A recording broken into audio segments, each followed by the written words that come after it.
Seja muito bem-vindo, seja muito bem-vinda a mais um episódio do nosso podcast Culturas e Times Fortes. Esse é um episódio da Empresa com Propósito e a gente tem como missão tornar o mundo melhor criando empresas com propósito. O que a gente está construindo não são as melhores empresas do Brasil, mas as melhores empresas para o Brasil, porque a gente acredita que empresas melhores geram um país melhor, geram um mundo melhor e isso é P+. Episódio número 31, eu tô com um baita convidado aqui, tá? Que a gente tava conversando nos bastidores, eu já tô ansioso talvez para ouvir as histórias, os aprendizados. Bruno Zarf. Bruno, seja muito bem-vindo, cara. Obrigado aí pela tua atenção, receptividade, por aceitar esse convite, da gente falar um pouquinho sobre cultura, sobre pessoas, sobre performance, sobre estratégia, sobre como que cultura impacta também aí na performance das pessoas, né? Queria que você apresentasse um pouquinho para a gente, desejar boas-vindas, está em casa. Obrigado. Vamos falar um pouquinho sobre um tema que eu acho que reflete tanto, né? O desempenho, performance dentro das empresas. A casa é sua, meu velho. Obrigado pelo convite. Obrigado a todos que estão assistindo. Bom, é isso. Hoje eu trabalho na Stefanini, no Grupo Stefanini. Então, o Grupo Stefanini é um grupo que está presente em 41 países. Hoje nós somos 38 mil colaboradores. É gente, hein? É bastante gente. E um dos temas que a gente conversa bastante lá, e nós estamos sempre muito presentes em clientes, em vidas dos nossos clientes. E uma das coisas que a gente tem discutido bastante, tema de conselho, são como é que eu preparo bem a turma, né, para assumir novos desafios, mas também como é que eu consigo cada vez mais criar uma cultura que me ajuda a trazer um benefício intelectual para o colaborador, né, que ajuda a trazer carreira para o colaborador, que consegue permear o DNA da empresa através das atitudes que nós temos lá, mas também como é que eu linko isso diretamente a ver com performance, que foi aquilo que você comentou, né? Então, no final das contas, uma empresa que cresce, ela proporciona também muita oportunidade para quem está ali dentro, proporciona muita oportunidade para uma cadeia muito grande de pessoas, de famílias e tudo mais. Então, cultura está diretamente atrelada à performance dentro da nossa história. A linguagem do mundo dos negócios é financeira. É isso. A gente é pago para entregar resultado na linha final. É né? isso. Então a gente fala sobre cultura, mas esse aqui é um papo sobre business, sobre negócio. Né? E não tem como falar de cultura, de gente, sem falar de resultados e performance. Hoje você está como VP global de pessoas e performance. De pessoas e performance. Isso. Nós anunciamos há uma semana atrás. Né? Então, a ideia quando a gente anunciou para 800 líderes da empresa era mostrar para eles como é que a área de recursos humanos, ou né, chamado de gente e gestão, gente, pessoas, cultura, pessoas, etc. Mas como é que a gente consegue, de fato, ajudar a impactar os negócios e aí trazer performance para que... E aí eu acho que é legal falar sobre esse tema, porque tem muita gente falando sobre gente e gestão, né? Por que vocês escolheram pessoas e performance? Gente, gestão ou pessoas e performance? Vamos lá.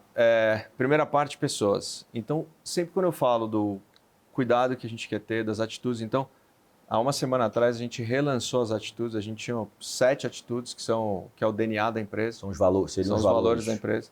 Nós temos um grande trabalho com os colaboradores, com a família Stefanini, e saímos de 7 para 5. Perfeito. Modernizou, trouxemos algumas palavras que são importantes, como coragem para inovar. Então, o fato de você ter coragem, né, você sabe muito bem o que isso significa, já diz muito sobre o que a gente busca no DNA das pessoas e na cultura das pessoas. Então, quando a gente fala de pessoas, a gente está olhando do cuidado, das atitudes, a gente está olhando o dia a dia, a gente está olhando, né, todo esse combo que muitas vezes lá atrás era chamado de RH ou de gente, etc. A parte de gestão, por que a gente trouxe performance? Porque eu falo muito de cultura, então vou dar um exemplo. Nós somos uma empresa que já trabalhamos com IA há muitos anos, mas agora são 3 processos, né?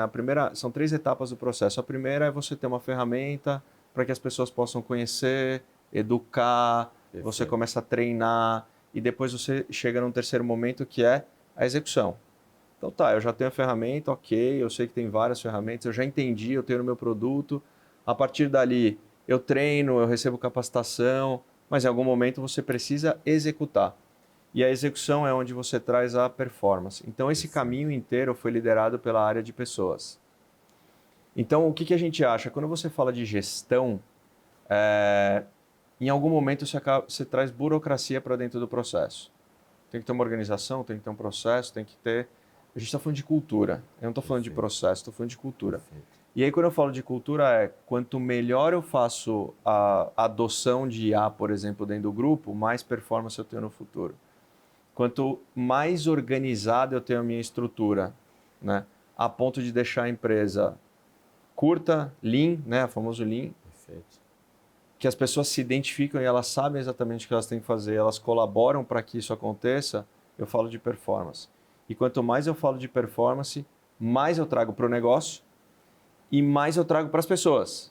Porque, naturalmente, o meu negócio cresce, eu preciso de gente treinada, gente que tem minha cultura, gente que tem o DNA, elas também crescem. Então, você tem um crescimento, eu brinco que é um crescimento no CNPJ, né? Um crescimento da empresa, mas que naturalmente traz um crescimento para as pessoas. Total. E aí você fecha o ciclo. Total. Então, se a empresa performa, todo mundo tem né, pode ter um próximo passo. É ao contrário de algumas outras vezes, a gente passou aí pandemia, por exemplo, muita gente teve o desafio de se manter vivo, né? De se manter, da empresa, o negócio, se manter funcionando. E aí, quando você entra num momento como esse, você sai de um olhar de eu preciso crescer ou para eu preciso, né, fazer com que o meu negócio sobreviva. E aí, muitas vezes, você acaba tomando decisões que são naturalmente importantes para aquele momento, mas que vão te trazer algumas outras complicações no futuro. Então, a gente vira essa página, vamos olhar para frente, vamos se organizar, vamos voltar para a essência e vamos entender como é que a gente pode fazer para performar melhor. O crescimento rápido, na maioria das vezes, se você não tiver um cuidado, ele dilui a cultura, né? Dilui. Esse é um ponto interessante. À medida que, naturalmente, as nossas empresas, a gente gosta de fazer com que elas cresçam mais rápido, né? E ela cresce mais rápido do que você é capaz de preparar pessoas. As pessoas param. Então, mais dois aspectos. A gente nunca está disposto como empresário também a preparar as pessoas antes e ter um time muito inchado antes de receber o crescimento também. É isso, é um equilíbrio.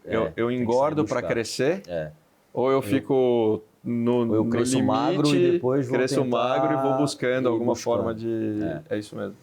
E eu falo o tema cultura, eu falo o tema da seguinte maneira. Assim, eu falo que hoje, o problema das empresas hoje, ele não é técnico. Eu costumo falar que, eu não sei se você concorda comigo, mas qual é o maior vilão que impede as empresas de crescerem hoje? Na minha visão, é a gente. É a gente. Mas a gente errada, gente desalinhada. Não estou falando que é gente ruim. Talvez seja gente errada para aquela cultura. Perfeito. Porque cultura, para mim, Bruno, não é sobre inclusão, é sobre exclusão. Uhum. Né? Não eu vou agradar todo mundo.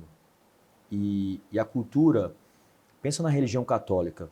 A Bíblia não deixa de ser... O que as religiões e as grandes empresas têm em comum?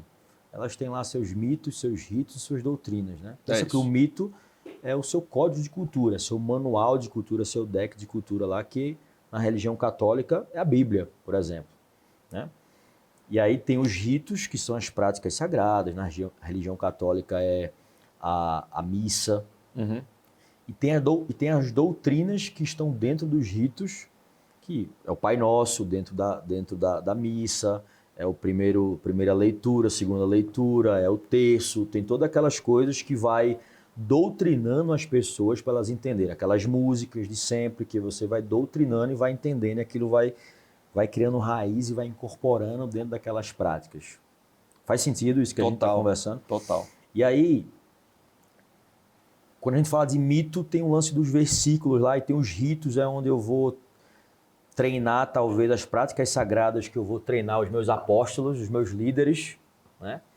E aí depois vem a doutrina, que aí é a mensagem mesmo daquilo é o sermão, de eu estar o tempo inteiro fazendo aquele sermão ali, pregando aquilo, para que aquela cultura entre dentro das pessoas. A pergunta que eu queria te fazer, dando esse contexto todo, que eu acho que a gente entrando talvez num lance prático, né? Que é o que o empresário às vezes quer. O empresário brasileiro está sempre buscando as respostas, né? Como que eu consigo isso? Como que eu consigo aquilo? Mas qual é a cultura da Stefanini? Né? Primeira pergunta. E como vocês conseguem disseminar isso aí, levando em consideração que são 38 mil funcionários? Eu imagino o tamanho do desafio que você tenha. em 48 países diferentes. É isso. Olha, a Stefanini ela cresceu como uma empresa de alta performance, mas ao mesmo tempo uma empresa familiar e que você tem os donos muito próximos do negócio. Então, tanto o Marco quanto a Graça, eles participam de todas as decisões, eles viajam, eles estão em todos os países, eles estão o tempo inteiro conectados com todas as pessoas. Eu acho que tem um ponto, alguns aspectos da cultura que são muito importantes. Então, vou dar um exemplo simples. Nós somos 38 mil, mais de 41 países, mais de 1.300 clientes e a Graça entrevista e o Marco entrevistam todos os diretores para cima que vão entrar na empresa. Perfeito. Hoje nós somos 2.400 líderes, mas em posições de diretores e acima temos mais de 300, 400 pessoas. Eles entrevistam todos. Por quê? Porque você precisa garantir que aquele cara que vai entrar, ele tem aquela linha de cultura que você está buscando. Perfeito. Então, mas o Bruno entrevistou. Tudo bem, mas a Graça e o Marco entrevistam. Eu acho que esse é um tema importante. Então, assim, escolher as pessoas que vão entrar e fazer parte da companhia é uma forma de você conseguir fazer com que isso aconteça. Então, você está me dizendo que talvez o pilar mais importante para garantir isso está no recrutamento e seleção inicialmente. Exato. Assim, você falou um pouco, né? Existem diversas culturas. Agora, pessoas para determinadas culturas é o mais importante. Então, se você tem uma pessoa que tem uma cultura um pouco mais agressiva, talvez não seja o lugar. Então, você consegue ser competitivo, mas ao mesmo tempo você tem que ser... Um dos valores que a gente tem lá é a humildade. E eles falam muito, né? O Marco, a Graça falam muito. Eles dizem o seguinte, eu não quero ouvir as opiniões que eu tenho, porque ouvir as opiniões que eu tenho pode me fazer bem, porque vai dizer, não, que bom, é isso mesmo. Mas, por outro lado, me limita o tanto de opções e oportunidades que eu posso ter e que, de certa forma, eu não estou enxergando. Perfeito. Então, eu também quero ter pessoas ali dentro que, de certa forma, com humildade, escutem as pessoas, entendam diversas opiniões e entra muito aspecto também das diversidades que a gente tem de opinião, de cultura, de países diferentes, nacionalidades diferentes, clientes diferentes, mas aquilo é o que te faz crescer. Né? Então, tem alguns pilares que a gente busca quando a gente está olhando para as pessoas. E aí, como é que a gente faz isso permear? Exatamente da forma que você colocou, são rituais. Então, a gente brinca e fala, mas um exemplo simples, né? O Marco passa a mão no telefone, ele não precisa me ligar, ele liga para qualquer pessoa do time e esclarece as dúvidas que ele tem ou faz as perguntas que ele tem, e isso lá dentro é super normal. Existem algumas culturas que são mais hierárquicas que isso parece um choque, mas lá dentro isso é super normal. Então, por um lado, aproxima a pessoa do CEO, né? Ele é o CEO da empresa. Por outro lado, também aproxima o CEO do negócio. Então, ele também sabe o tempo inteiro o que está acontecendo, aonde a gente precisa melhorar, quais são os temas que a gente precisa melhorar, e isso é tratado de uma forma muito aberta. E aí nós temos os nossos também diversos rituais, que são rituais importantes e que marcam. Então, a gente acabou de sair de um deles, que foi um kickoff, né, marcado, a gente traz as pessoas para cá, nós tivemos 800 pessoas dessa vez, então todas as pessoas estão ali, elas ouvem ele falar, eu falar, a gente fala de valor, a gente fala de cultura, mas a gente também fala de negócio, portfólio, vendas, meta, concorrência. Então você tem que ter tudo dentro de um lugar só. E ali a gente constrói uma experiência para que as pessoas sintam o que é isso que eu estou te dizendo. Né? Então elas sentem o que a gente está falando. E aí saem, né? É um dos poucos momentos do ano que você consegue ter bastante gente reunida para falar, e foi ali que a gente anunciou, né? Então, para falar de pessoas, mas também para falar de performance, como isso está junto dentro do dia a dia. Perfeito.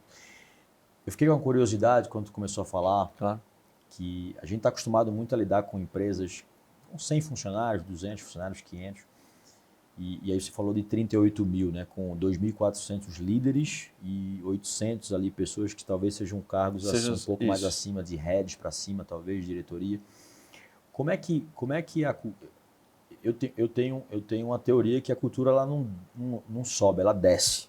A cultura é de cima para baixo, ela não sobe, ela desce, né?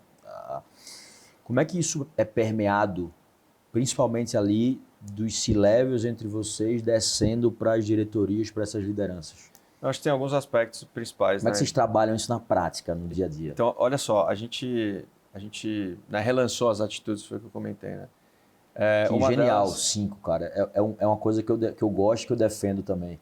5 a 7 é o melhor, mas às vezes o menos é mais, né? Menos Quanto é mais. menos é... Porque já é muito difícil trabalhar 7 valores nas pessoas. Não, e assim, eles têm que ser muito claros, uma palavra. E no nosso caso ainda tem que ser uma palavra que seja traduzida de uma forma inspiracional em diversas culturas. Então, mas eu vou te dar um exemplo prático do que foi feito, né? Então, nós lançamos. Quem foi a pessoa que fez o lançamento oficial? A Graça. Certo? Além disso, o que a gente tomou o cuidado de fazer? Criamos uma cartilha que são os do's e os don'ts, ou seja, aquilo que eu espero e aquilo que eu não espero de cada um dos comportamentos. Então, por exemplo, quando eu falo humildade, né? Humildade em aprender. O que eu espero? Eu espero que você ouça diversas opiniões distintas. O que eu não espero? Que você contra-argumente... Seja arrogante, que você contra-argumente a opinião do outro. Então, sabe, normalmente, às vezes você tem aquela história do eu tive uma sugestão. Não, isso não vai funcionar. É muito normal de acontecer. Então, o que eu estou dizendo para as pessoas? Não descarte as opiniões. Isso a gente não espera de você. Pensa a respeito. Às vezes não é exatamente aquilo que está sendo verbalizado, mas pode te abrir uma visão para outras, né? Enfim, para outras ideias ou para outras... Então, o problema, outro exemplo, né? O que a gente espera, né? A gente espera que você entenda a causa raiz do problema. E o que a gente não espera? Que você ponha um nome no problema. Porque às vezes é assim também, né? Não, porque o João, porque eu... Então, a gente não quer isso na nossa cultura. A gente quer o seguinte, problemas, né? Dificuldades, nós vamos ter o tempo inteiro, o dia todo. A empresa é uma máquina infinita de problemas. A gente tem uma operação muito grande, né? E é uma máquina infinita de problemas. E a hora que está indo tudo bem, a pessoa sai, né? E aí você começa a descobrir outras coisas. Então, isso vai fazer parte do nosso negócio, mas não é um nome atrelado ao problema, e sim qual é o problema e qual é a sugestão que nós vamos dar. Então, eu acho que essas coisas começam a ficar muito forte dentro do... E são exemplos práticos, né? Isso vai sendo cascateado. Muito bom, cara, muito bom. E os do's e don'ts também eu acho fantástico, a gente usa também, inclusive. Legal. Porque, assim, uma coisa é tu falar o nome do valor, né? Eu valorizo, eu tenho esses 5 valores aqui na minha carta de valores, dentro do meu manual de escultura. Tá, mas tem valores que eles dão margem para múltiplas interpretações. Exato. Como é que eu traduzo o valor em atitudes e comportamentos que eu isso. quero e que eu não espero e que eu não isso. quero? É tipo os mandamentos e os pecados mortais da Bíblia. É exatamente né? isso. São os do's e os don'ts ali. Porque às vezes, cara, eu tenho um valor que é atenção aos detalhes. Tá, mas o que é atenção aos detalhes para você? Qual é o nível de detalhes que você está dizendo? Para você pode ser cuidado, para mim pode ser não errar. Exato. Então fica muito amplo, né? Então como é que eu traduzo isso para deixar escancaradamente claro para as pessoas a nível de comportamentos que eu espero ou não? Exato. E aí para empresas, né, para empresários, etc, o que a gente tenta fazer muito lá é tudo você começa a linkar com isso. Então se eu já tenho a cartilha do que eu espero, do que eu não tolero, ou que eu não busco, a avaliação de desempenho tem que estar atrelada a isso. A contratação tem que estar atrelada a isso. Pô, eu tenho lá coragem para inovar. O que é isso? Então eu não posso fazer uma entrevista e aí durante uma entrevista para trazer uma pessoa nova para o grupo, eu não abordar esse... Então dentro dessa abordagem, às vezes a pessoa te traz exemplos ou te traz opiniões, você fala, puxa, tá tudo bem, ela pode estar certa, mas não é o que eu espero dentro da nossa cultura. Ou casa 100% do que eu espero aqui dentro. Vocês conseguem fazer entrevista de fit cultural para identificar valores antes da pessoa entrar? Olha, essa é aquela pergunta que se eu falar para você sim em todas, eu vou mentir. Mas se eu falar para você que não, eu também vou mentir. O que acontece? Sim e não. Né? A gente tem muita, e não só nós, né, mas acho que diversas empresas e boa parte das pessoas que estão tentando aí, estão, né, brigando para crescer e se manter. Você tem que ter uma entrega muito técnica, uma qualidade muito técnica e uma qualidade técnica relevante. Então, para o modelo de negócio de vocês. Para o modelo de negócio. Que é a consultoria bem específica, requer uma mão de obra ultra mega qualificada. Exatamente. Também. Então tem muitos momentos que o gestor ele acaba... Cedendo é a melhor palavra. Então ele sabe, ele cede. E ele cede. E aí o que acontece? Às vezes 1, 2 anos depois, chega à conclusão de que não deu certo. Não valeu a pena. Mas tem gente que 1, 2 anos depois, com acompanhamento, com todos os rituais, etc., você fala, pô, o cara se adaptou muito bem à nossa cultura. Qual que é o mais importante? Que é o que eu falo para todo mundo. O importante é que a decisão seja tomada e seja consciente.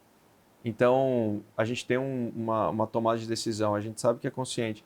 Talvez tenha algum tipo de, né, de diferença ali com a nossa cultura, que ele seja assistido, que seja treinado, que seja olhado, que tenha um onboarding que seja feito da melhor forma. Então, aí esse é o cuidado, eu estava falando hoje disso com o pessoal, esse é o cuidado que a gente não pode perder. Porque no mundo que nem hoje, que exige performance, às vezes você fala de performance, performance, performance, você esquece do cuidado. E a cultura, ela está nesses cuidados, porque senão você vai diluindo, vai perdendo, vai diluindo e vai perdendo. Acho que é isso. Não é só performance, né? Por exemplo, lá na nossa carta de valores, a gente... Um dos valores é resultado. É isso. Um dos valores. É isso. A gente até chama de resultado com equilíbrio, né? Nesta ordem. Então, eu quero resultado primeiro, depois eu quero equilíbrio, mas eu também quero equilíbrio. Não é um ou outro, né? É um e outro. E outro, resultado com equilíbrio, mas tem uma ordem, primeiro é resultado. E para ter resultado com equilíbrio, já tem que ser pessoas de altíssima performance, como você vai ver. Então, como é que eu crio um ambiente dentro da minha empresa que eu consigo estimular a alta performance para as pessoas conseguirem ter resultado, mas também ter equilíbrio? É isso. Então, a gente tem diversas coisas, ações como o Gympass, ações como... atrair pessoas e contratar pessoas que gostam de fazer exercício físico, que gostam de se desenvolver, que gostam de treinar. A gente tem o nosso valor de melhoria contínua, de mentalidade de crescimento, o nome do valor que a gente chama, que é o valor de desenvolvimento. Cara, o cara que não se desenvolve, que não está treinando, o cara não vai performar. Numa entrevista, por exemplo, se você pedir 2, 3 exemplos de algo extraordinário que a pessoa fez, se ela teve dificuldade de trazer, tá tudo bem, porque em algum momento ela pode estar numa empresa que ela é como é que eu posso dizer, a estabilizadora do processo. Então tem empresas que precisam da estabilidade e tem outras que não. Então acho que é bem por aí. Depende do movimento. Depende do movimento. E aí eu te perguntei isso porque a gente também tem, né? Óbvio, a gente tem a nossa metodologia, que é um funil de contratação baseado em valores. Legal. Que a gente vai montando perguntas baseadas em cada valor, que eu vou conseguindo construir ou entender ainda de maneira muito... Não é uma maneira exata, né? Não é uma ciência exata, mas de maneira qualitativa, meio subjetiva, com base no que as pessoas vão contando de histórias, de experiências e tal, eu vou conseguindo captar. Então, por exemplo, eu tenho um valor lá na empresa que é o valor de mentalidade e crescimento. Então, é sobre desenvolvimento. Eu pergunto assim, cara, o que tu gosta de fazer quando tu não está trabalhando? Quais são teus hobbies? E aí, olha que negócio curioso. Eu não sei como é que vocês fazem lá, mas eu gosto de fazer muito, não olhando para perguntas, quando eu tô fazendo uma triagem de fit cultural, tá? São duas coisas, técnico e comportamento. Se eu sei que 90% dos casos o problema das pessoas hoje, o maior vilão que impede as empresas de crescerem é a gente e está relacionado com o comportamento, né? Tem estatística que fala que 91% dos desligamentos no Brasil são causados por questões comportamentais. Mas a gente está contratando só pela técnica. É isso. Pô, então, se a gente tiver o mínimo de bom senso e discernimento, o primeiro questionamento que a gente faria é: por que eu não contrato pelo comportamento, então? Né? E aí, cara, como é que eu vou contratar pelo comportamento se eu não sei quais são os comportamentos, não estão claros para mim, se minha cultura não está clara? Que eu acho que é o que acontece na realidade da pequena e média empresa. Perfeito. Sabe, Bruno? Assim, é o chutômetro aqui, mas eu arrisco dizer que talvez 3% das pequenas e médias empresas no Brasil sabem o que é cultura e sabem a importância desse negócio, né, para a sustentabilidade, para o crescimento, para a performance, para a melhoria de gestão, para a melhoria de liderança. E aí eu gosto sempre de levar em consideração a vida da pessoa quando eu vou fazer essa pergunta, porque a vida é isso aqui, né? O trabalho talvez seja isso aqui. O trabalho faz parte da vida. Então, se eu começo a falar e perguntar sobre vida numa pergunta de fit cultural, nossos valores eles são enraizados ali na infância, na adolescência no máximo. E eu tenho mais contexto, mais enredo, mais história para poder trazer. Aí o cara fala, pô, eu gosto de... Tem gente que fala tudo, menos que gosta de ler, de estudar, de fazer um curso. Opa, sinal amarelo. Aí eu vou lá e faço outra pergunta assim, cara, quais foram os maiores investimentos que você fez em você nos últimos 6 meses? E eu já escutei respostas mais ou menos assim, cara, não fiz investimentos em mim não, porque eu estou desempregado. Falei, cara, será que não tem um YouTube como esse, um podcast como esse, um Google, um Netflix, um Spotify, Com certeza tem. Podcast gratuito? E aí, ou outra resposta que é assim, não, comprei uma casa, comprei um carro, comprei todos os bens materiais, menos que comprou um livro, que comprou um curso. Então, será que esse cara realmente valoriza esse negócio? né? Então a gente começa a ter esses termômetros quando a gente faz esse jogo de cultura. Mas eu queria entrar talvez num outro tema contigo. Tem 2 ou 3 temas aqui que eu quero talvez entrar um pouco mais profundo contigo. Um é sobre IA. Vamos lá. IA falando, eu sei que vocês são craques nisso, IA olhando para RH, olhando para produtividade, olhando para performance. Eu acho que esse era o primeiro. O segundo é como que isso é tratado, como que cultura tem sido tratada dentro de conselho. Eu acho que eu queria ouvir você, que você faz parte, participa do conselho, como esse tema é tratado hoje. Eu acho que é super importante ouvir de você. E o terceiro, a gente falar um pouquinho sobre performance, o impacto de pessoas alinhadas, engajadas com o que você está vendo lá em performance, né? Já que você está estruturando essa área. Legal. Então, o que é que você quer falar primeiro das 3? Eu vou começar com o conselho porque a gente estava comentando, né? Os aspectos culturais eles vêm de cima para baixo, então tudo começa ali.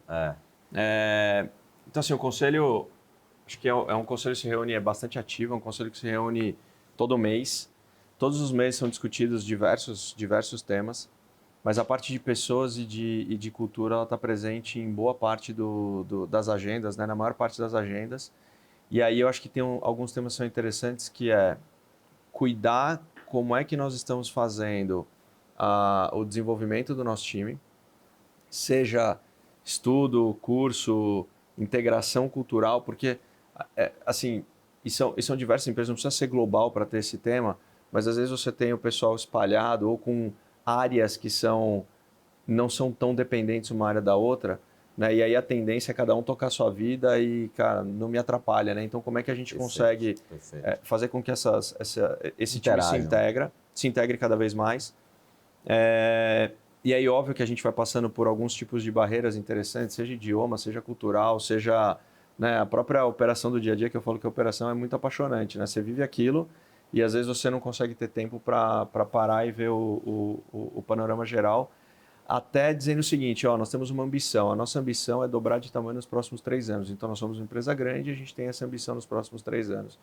E aí começa a vir, então vamos lá, dado que a gente tem a nossa ambição, como é que eu consigo garantir que eu vou criar uma cultura sólida até lá? Então o que a gente fez agora, relança as atitudes, traz uma modernidade, faz acontecer, e um programa de 1 ano gigante. É igual a rebrand de marca, né? Você está sempre ali fazendo Você faz um rebrand para fora, mas você precisa fazer um rebrand para dentro. Os seus colaboradores precisam sentir aquela vontade. Segunda coisa, a gente mapeou e tem metas e os rituais. Por quê? Porque as metas, elas vão te dizer muito para onde você quer ir. Então a gente costuma ter bastante meta financeira, toda empresa tem, mas também o como você quer chegar lá. Então, se a gente não tiver o cuidado na meta, e a meta também é discutida no conselho, não só o número, eu quero X. Não. Eu quero X e como eu vou chegar nesse X. Então, eu quero com um pouco mais aqui, um pouco mais ali, eu quero que isso aqui cresça, isso aqui diminua, porque você já deixa bem posicionado e, de novo, as pessoas precisam saber dá mais como a gente vai clareza, fazer. né? Em relação a... E mesmo a gente, por exemplo, não sendo uma empresa de capital aberto, a gente discute e faz como se fosse um press release para os nossos colaboradores.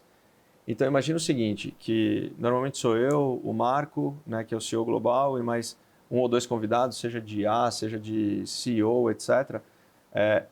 A gente para um momento para falar com os 38 mil. Normalmente, a gente tem tido na transmissão simultânea em torno de 10 mil pessoas conectadas para ouvir o que o Marco tem a dizer sobre resultado da empresa, cultura, e são alguns capítulos, mas todos os capítulos têm resultado, todos os capítulos têm IA, e aí eu vou explicar o porquê, e todos os capítulos têm alguma coisa relacionada a pessoas. Então, nesse último, por exemplo, a gente fez um grande acordo com o LinkedIn Global, etc. Então, eu trouxe um novo formato que nós vamos ter de universidade corporativa, de desenvolvimento, etc. Então, há 3 meses atrás eu falei disso, agora a gente faz o rebrand das atitudes, daqui a 3, e tudo isso é acompanhado pelo conselho, porque precisa ter um movimento.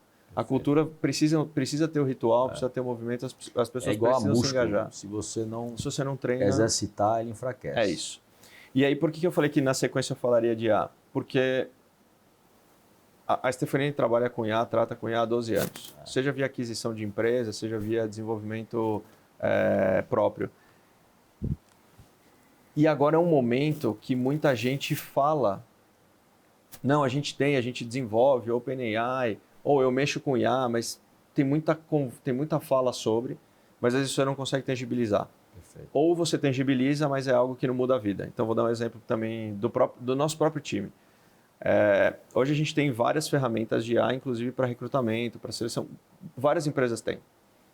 E aí você fala, pô, eu consigo, estou dando um exemplo, gravar uma entrevista, e aí a IA me disse se o cara estava seguro ou não seguro.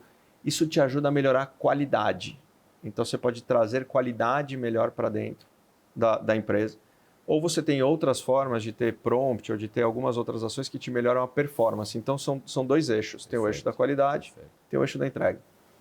Mas qual é o fato? Nós somos de tecnologia. Então, nós precisamos mostrar essa segurança para o cliente ou num projeto e assim por diante. Então, tem um aspecto que é muito discutido lá e que é o nosso, né, é o time de pessoas de performance que vem puxando, que é como é que eu transformo a cultura da empresa ou eu adiciono à cultura atual da empresa, que uma coisa é o DNA. Outra coisa é como é que eu adiciono à cultura da empresa o tema IA em todos os rituais, em todos os modelos, tirando mistificação. E aí a gente criou uma campanha, entre aspas, que é até a campanha que está no ar, que é nós fizemos. Então, qual que foi o nosso lado? A gente, dentro de todo o perfil da empresa, que é um perfil de pessoas que batalham, que lutam, que são humildes, que querem aprender, etc., a gente está dizendo para as pessoas assim, eu não estou te prometendo alguma coisa que eu não sei se eu vou entregar, estou te dizendo que eu já fiz. Então, no RH, estou dando um exemplo, né, que agora é pessoas e performance, nós já estamos trabalhando desta forma. Então, a gente já tem isso. No cliente X, um determinado projeto, nós já fizemos.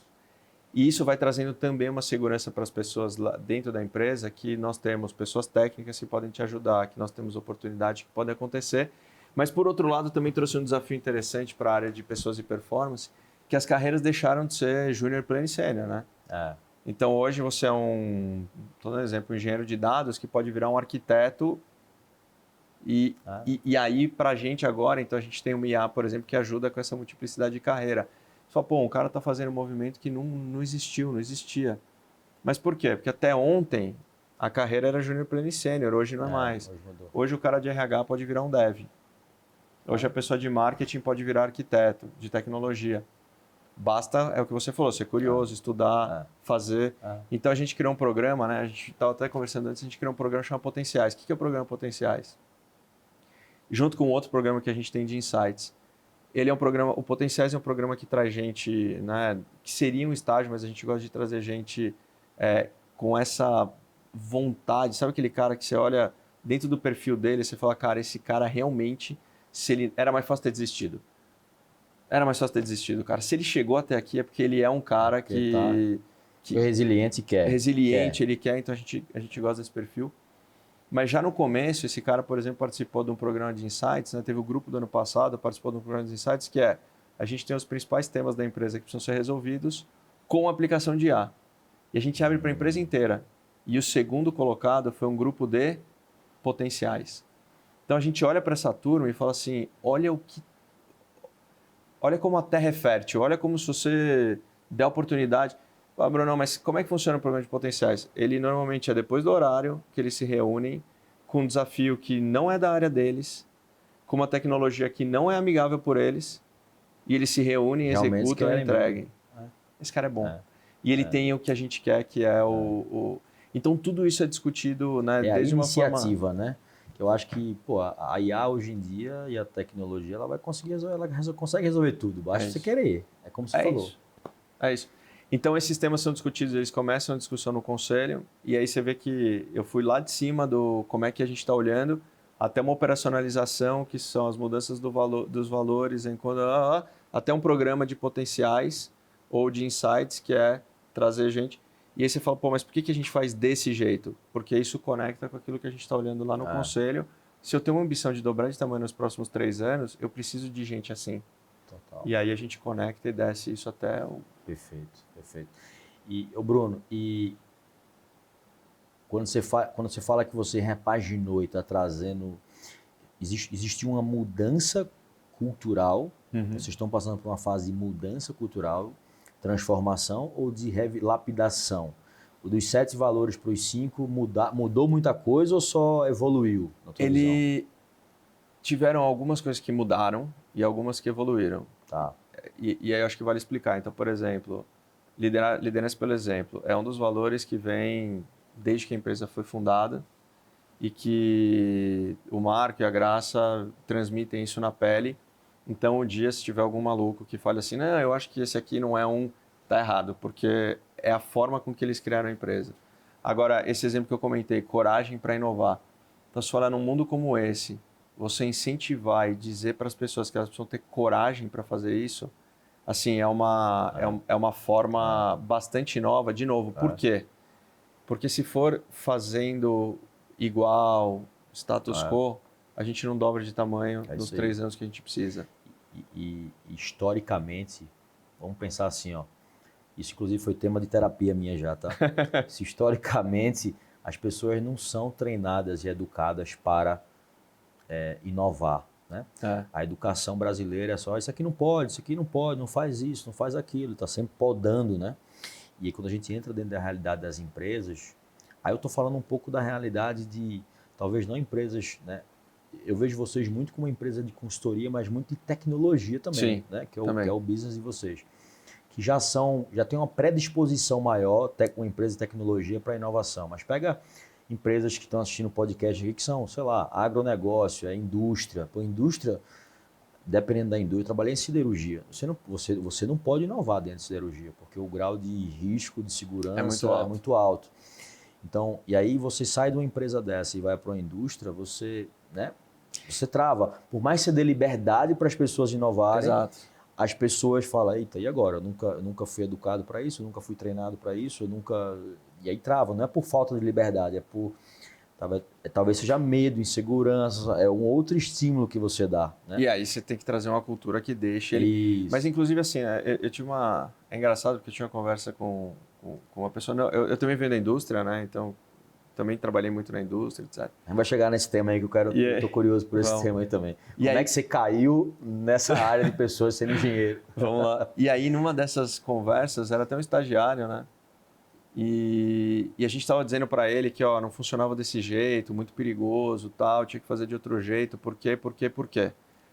E aí ele falou uma frase, cara, que guardou na minha cabeça. Ele falou assim, olha, vocês passam o tempo inteiro falando que eu tenho que pensar fora da caixa, e quando eu penso fora da caixa, vocês me colocam dentro da caixa. Alguma coisa está errada. Perfeito. O discurso é diferente da prática. Exato. Se eu prego inovação, eu não posso punir o erro. É isso. Agora, como é que a gente deveria fazer? Numa empresa como a nossa, coragem para inovar é um negócio que a gente precisa. Talvez numa siderúrgica, a inovação seja outra coisa que você precisa descrever melhor. Então, não é que não deveria ter, mas ela deveria lá no nosso começo da conversa. Perfeito. Como é que a gente diz para o cara até onde é inovação e até onde é risco, né? Então, nós vamos inovar e melhorar um processo? Mas isso é melhoria contínua. Tá bom, mas hoje em dia tem muita coisa. Até ontem, uma conversa como essa, num podcast para 200 mil pessoas, não aconteceria. Mas essa conversa aconteceria. Então, você não mudou a conversa, você mudou a forma de entregar, de distribuição. Então, tem muita coisa que você pode inovar sem trazer risco. Já em outros lugares, tem que dizer o seguinte, cara, eu preciso de um produto novo, então eu tenho que ter pessoas aqui com mais coragem para criar produto novo, cliente novo, segmento novo, ou coisa que ainda não existe no mercado e que você vai ser o precursor. Então, a mesma palavra ela tem significados diferentes. Por isso que tem que ter o do e don't. Tem que ter o do e don't, exatamente. Então, acho que esse é um... Ô, Bruno, como é que tu tá usando, cara? Eu sei que vocês são muito hiper, mega especialistas lá em IA. Como é que você está usando e como é que você está vendo IA dentro da área de gente e cultura? Numa pegada, talvez numa pegada mais estratégica. Numa pegada mais estratégica e tática, sem ser tão operacional, mas pode ir no operacional, mas numa pegada mais estratégica primeiro. Não, vamos lá. Como é que você está pensando em IA na tua área, numa área de pessoas e performance? O que a gente tem dito muito lá, e é uma crença, a IA ela veio, assim como a internet veio, ela chacoalha um pouco. Então, então imagina o seguinte, há 30 anos atrás, 20 anos atrás, como é que as pessoas se comunicavam sem ter internet, né? Então, a internet veio e você fala, mas ela tem um pouco dessa mística, né? Não, isso vai tirar o emprego de muita gente. Muito pelo contrário, ela gera mais emprego, mas não necessariamente aquele emprego que você tinha antes. Então, o que acontece dentro da nossa área, como é que a gente tem visto? Primeira coisa, com IA, você é capaz de chegar a lugares que você não consegue chegar sem ela. Então você consegue, estou dando exemplo de uma provocação que pode servir até para as pessoas que estão assistindo, que tem ali dentro do seu escritório, da sua fábrica, etc. Vocês têm as posições, são posições que devem estar dentro do escritório, dentro da fábrica. Mas você pode ter, eventualmente, aquelas posições, são posições um pouco mais distantes e que poderiam ser remoto, ou até por projeto. Essas pessoas não precisam estar nem no Brasil mais. Essas pessoas não precisam, talvez, até falar o mesmo idioma, porque hoje você consegue fazer todas as traduções ao vivo ao mesmo tempo. Se você tiver uma estratégia diferente, você pode até contratar em 3 lugares diferentes para o seu time rodar 24 horas, porque você tem um aqui, um ali e um no... Ela basicamente está rodando 24 horas, você tem o time funcionando. Claro, tem temas fiscais, tributários, de abrir o escritório, etc., mas ela te abre uma possibilidade muito grande. A área de RH, normalmente, o que ela faria? Ela faz uma entrevista por valor e depois, quando vai para a entrevista técnica, ela é obrigada a passar A bola para o líder. a bola para o líder. Hoje, a gente já consegue fazer entrevista técnica, inclusive usando artifícios que você consegue para que a resposta seja feita. Se o cara mudar de tela, você consegue saber que ele mudou de tela para fazer uma pesquisa. Então, o próprio time de RH está conseguindo se especializar em aparatos técnicos que ele não conseguia antes, porque você consegue ter aquilo de uma forma mais fluida acontecendo. Então, eu falo muito... E aí, quando você tem uma empresa maior, né, como a nossa, ela ajuda a fazer conexões e dados que você não conseguiria fazer, por exemplo, de complexidade se você tivesse ali no Excel. Né? Então, ele te abre um mundo de possibilidades, mas você precisa pensar diferente. Então, acho que esse é o principal ponto. Tá? Não tem jeito de você usar a mesma cabeça, uma cabeça mais processual, porque o processo muda. Né? A capacidade muda, a capacidade de programação muda, o ferramental muda. E tem muita ferramenta de IA que está acessível aí por R$ 79,90, R$ 89,90. Tem ferramenta de entrevista, Então, assim, não é o fato... Você diz assim, poxa, mas eu tenho uma empresa pequena, isso não é para mim. Não, isso é para você também. E ela traz um segundo movimento, que é o que a gente tem dito muito, lógico, traz um movimento de produtividade, isso é fato, mas ela traz um segundo movimento que é o seguinte: a partir do momento que você experimenta e gosta, a cabeça vira digital e você começa a olhar cada vez mais para coisas que possam te trazer facilidade para o seu dia a dia. Então, aquela história de emissão de nota, pagou ou não pagou, isso aí, foi. Né? Para nós, a parte de entrevista, mas não dá para trazer... Vamos pegar a América Latina. Não consigo trazer por alguém do México para trabalhar hoje para a gente, porque tem questão cultural e de língua. Talvez não tenha mais. Né? Talvez a gente consiga já fazer algo que seja super fluido, lógico, com a ajuda de inteligência artificial, pro nosso lado, tá? E aí a última coisa que a gente está fazendo com o IA é que, como as carreiras não são mais tão júnior, pleno e sênior, a forma de você também consumir conteúdo para se desenvolver também não é mais tão simples. Então você fala, mas eu tenho um cara aqui do financeiro que está querendo se formar em Python. Para quê? Né? Eu não vou investir em Python. Será que você não vai investir em Python? Em uma pessoa que está no financeiro? Então, quando a gente olha para isso e fala, o desenvolvimento das pessoas também já não é mais linear. Então, eu preciso entregar forma delas se desenvolverem que não seja mais linear. É verdade, cara. E, Bruno, como tu caiu nesse mundo... Vamos voltar agora à história. Vamos lá no começo. Tua adolescência lá, talvez. Mas como tu caiu nesse mundo de pessoas, RH? Você é engenheiro. Eu sou engenheiro. Como eu. Engenheiro. Começou a trabalhar como engenheiro. E como é que foi essa história? Me conta aí. Como é que você chegou nesse... Como é que você chegou onde você chegou? É uma história muito curiosa, porque assim, eu sempre fui engenheiro, né? Formei engenheiro, saí da engenharia para uma empresa de distribuição de energia que é engenheiro. Mas eu sempre gostei muito de fazer através das pessoas. Eu sempre acreditei muito nisso, porque mesmo dentro da faculdade, você tem um engenheiro que está focado no projeto, no desenvolvimento, na tecnologia, um cara mais técnico. Carreira mais técnica. Vai para desenvolvimento, Y, etc. E você tem, né, o perfil que vai fazer com que a gestão e que aquilo aconteça. E aí eu sempre fui muito desse lado, para mim sempre foi muito claro, né, que eu queria estar muito desse lado. Mas lá no começo até da minha infância eu falava, não, eu queria estar muito na área médica, então, de repente vou para a parte de desenvolvimento de equipamento hospitalar e etc. Eu sempre fui... E aí gostei da parte de distribuição de energia durante a faculdade, caí numa empresa de distribuição de energia. E aí a empresa de distribuição de energia é uma empresa muito técnica. Então, eu fui para o lado, eu era o cara menos técnico, né, da gestão, mas passei por todas as escadinhas. O famoso júnior, pleno e sênior, fui passando, júnior, pleno, sênior, coordenador de campo, supervisor, gerente, não sei o que e tal. Até o momento que eu cheguei ali, eles são 4 diretorias que respondem regionais, né, diretores regionais que eles chamam, que respondem pro diretor de operações. E numa dessas conversas eu falava muito para ele, eu preciso muito dos meus pares porque eles são muito mais técnicos do que eu. Eu consigo fazer com que as pessoas se engajem a fazer. Então a empresa, a minha região ali dava resultado, vinha trazendo resultado, mas todo momento que eu precisava de um aparato mais técnico, eu ligava para um par. Coisa que não é tão normal acontecer, porque se competem um pouco. Uhum. E aí, enfim, eu questionava, mas no bom sentido, né? A pessoa que estava lá hoje é global dentro da Iberdrola, mas eu questionava muito o RH nesse aspecto de cultura, de fazer aquilo que a gente acreditava, de estar perto, de ajudar a mudar o jogo e tudo mais.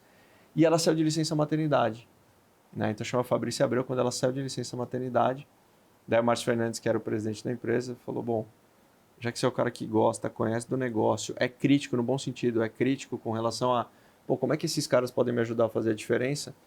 Que tal você sentar lá durante 7 meses? Sabe aquela história? Cuidado com o que você pede ou com o que você fala. Que tal você sentar lá durante os 7 meses de licença maternidade dela? 7 meses, 6 meses e as férias. E trazer isso tentar trazer isso para a vida real. E aí, cara, puta, parece que deu clique. Então, para mim foi muito bom, para a empresa foi muito bom. A Fabrícia voltou de licença maternidade, né, como diretora de RH. 3, 4 meses depois ela foi para a Espanha nessa posição global, eu fiquei na posição. Só que aí eu conseguia ter conversas de negócio com a turma, porque eu tinha vindo de lá. Perfeito. Então, para o Márcio, que era o CEO, era importante, porque eu ajudava ele a dizer, pô, precisa mesmo de recursos, está fazendo, sabe aquela história? Então, você conseguia ter um... Uhum. Para eles era importante, porque o cara falava, meu, tem alguém lá que entende o que eu estou falando. Entende. Perfeito. E para mim foi importante porque foi uma aceleração também de carreira pessoal, né? Além de temas que eu gostava muito, mas foi uma aceleração de carreira importante que deu certo. E aí tô aí Então até foi hoje. dentro da mesma empresa. Foi dentro da mesma empresa. A transição foi dentro da mesma empresa. Exato. E aí depois dali Aí a carreira seguiu na área de RH. Seguiu na área de... Dali eu fui para a IP. Dentro da IP eu assumi uma cadeira que era o RH e depois teve RH, finanças, compras, TI e outras coisas, né? Porque daí entra aquele ponto de você saber fazer a gestão. Sim. Então eu não era especialista de TI, tinha um puta cara lá que fazia, mas você é o cara que ajuda a dar a visão manter a cultura, manter os rituais, um pouco do que a gente vinha falando. Perfeito. Ajudar a contratar quem tem que contratar, fazer as perguntas que precisam ser feitas. Da IP fui para Cruzeiro, no mesmo movimento de montar a equipe, montar a diretoria. Eu cheguei um mês antes do presidente, para você ter ideia, né? Então eu estava numa grande reestruturação. E agora no Grupo Stefanini, né? Então, e com esse desafio de como é que a gente, através das pessoas, chega na missão da empresa, que é dobrar de tamanho e o valor e a visão dela, né? Que é co-criar para um futuro melhor. Então, não é de qualquer forma, né? A gente quer fazer isso da melhor forma possível. Legal. Brunão, eu gosto de fazer essa pergunta sempre para todo convidado, que eu queria fazer essa pergunta para você também, que é o seguinte: o que representa a empresa com propósito para você? O que vem na tua cabeça de uma empresa com propósito? Cara, na minha cabeça vem como é que nós temos empresas que de fato conseguem entregar alguma coisa que faz bem para ela, para a sociedade, para o produto, para o país, né? Então não é uma visão curta de, poxa, à medida que a empresa cresce eu ganho, e aí eu ganho, eu troco de carro, não é isso. Mas sim uma empresa que tem, né, tem valor, tem propósito, não é... Sabe aquela negociação de que eu preciso, se eu ganho, você perde? Empresas com propósito fazem com que os dois ganham porque cria uma prosperidade grande dentro desse ambiente. Coisa boa. E para a gente finalizar, né? Acho que o papo tá super rico aqui, e se deixasse a gente ficava aqui. Acho que a gente vai ter que marcar outros momentos aí para a gente poder aprofundar um pouco mais determinados temas aí, mas pensa na realidade do pequeno e médio empresário hoje. as dificuldades que eles têm, né, com gente, com contratação, com dificuldade, problemas comportamentais, na maioria das vezes, né? Qual que seria você nessa posição hoje global, né, olhando para... Se a gente acha que a gente está em apuros, imagina quem tem uma empresa com 38 mil colaboradores de 41 países diferentes, né? Então, acho que a gente sempre acha que o problema da gente é o maior até a gente conhecer o problema do outro, né? Mas qual é a dica que você daria, ou talvez uma ou duas dicas, como mensagem final? Cara, eu acho que o caminho é esse aqui. Se eu pudesse dar uma dica de como você consegue construir cultura, eu iria por esse caminho aqui primeiro. Legal. O que você deixaria como mensagem final aí para essa audiência aí que está assistindo a gente? Não, muito legal. Assim, hoje a empresa é desse tamanho, mas ela já foi uma empresa de 50, 100 pessoas. Sim, com certeza. E todas as empresas, essas empresas de dono que a gente olha e que prosperaram com um propósito forte, etc. São poucas e é muito louvável, viu, cara? Já foram empresas... Parabenize Marcos lá por isso. 38 mil funcionários. Já foram empresas de 50 100 funcionários. E o que eles fizeram, né? Eu acho que é persistir, e aí lógico eu vou falar da cultura, porque poderia falar de produto, todas as outras coisas, mas assim, acho que você tem que persistir em escolher certas pessoas que vão estar com você nessa jornada. Tem hora que eventualmente você vai ter que abrir mão, não demorar para abrir mão de algumas coisas. Então foi aquilo que a gente estava falando no começo aqui. Poxa, não é bem aquilo, mas tecnicamente é muito bom. Às vezes você vai alongando. E assim, eu estou abrindo mão do resultado de longo prazo para ter um de curto prazo, mas o de curto prazo acaba com o de longo prazo, que é a cultura. Exato, exatamente. Então assim, e tem que ter persistência nessas coisas. Então você tem que ter persistência nesse... mas a agenda é muito complexa, mas eu preciso vender, mas eu preciso entregar com qualidade. Mas tem que ter isso na agenda. Os rituais são importantes, fazer com que as pessoas entendam, né, o ambiente, a cultura, para onde ela está indo. Parece coisa de livros. Fala, isso aqui uma hora eu chego nesse capítulo. Mas se você consegue fazer isso desde o começo, você vai trazendo cada vez mais pessoas com o seu DNA para te ajudar a crescer. Então, é criar multiplicadores fortes. O primeiro dia que você deveria olhar para a cultura era no dia que você abriu o teu negócio. O segundo dia é hoje. Né? É isso. Eu vi uma vez uma matéria, uma entrevista que na década de 70, eu acho, 70 ou foi 50, a IBM era a empresa mais valiosa do mundo. Não sei se era 50 ou era 70, os anos 50 ou 70, não lembro agora. E aí chegaram para Thomas Watson, que era o fundador da IBM, e perguntaram assim, Thomas, o que você sabe que outros empresários não sabem? Por que a IBM é a empresa mais valiosa do mundo? E ele falou assim, 3 coisas. Primeiro, no exato dia que eu abri no dia que eu abri minha empresa, eu tinha uma exata visão, eu tinha uma visão muito clara de onde eu queria chegar com a minha empresa lá no futuro. Eu tinha uma clareza muito grande do que eu queria para a minha empresa. E ele falava assim, Bruno, eu acordava todos os dias, não era para trabalhar na minha empresa. Eu acordava todos os dias para trabalhar a minha empresa, para ela ser o que eu gostaria que ela fosse. Não trabalhava na empresa, eu trabalhava a empresa. Olha a sutileza que isso tem. Eu saía de casa para construir a empresa que eu desenhei lá no futuro. E ele disse, cara, tendo uma visão muito clara de onde eu queria chegar, eu consegui exatamente decupar isso em pequenos passos, em pequenas visões, em pequenas missões ali.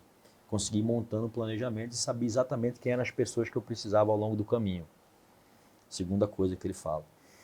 E a terceira coisa que ele falou, que para mim foi talvez uma das mais importantes, assim, que me marcou, ele falou assim, uma grande empresa, ela começou pequena.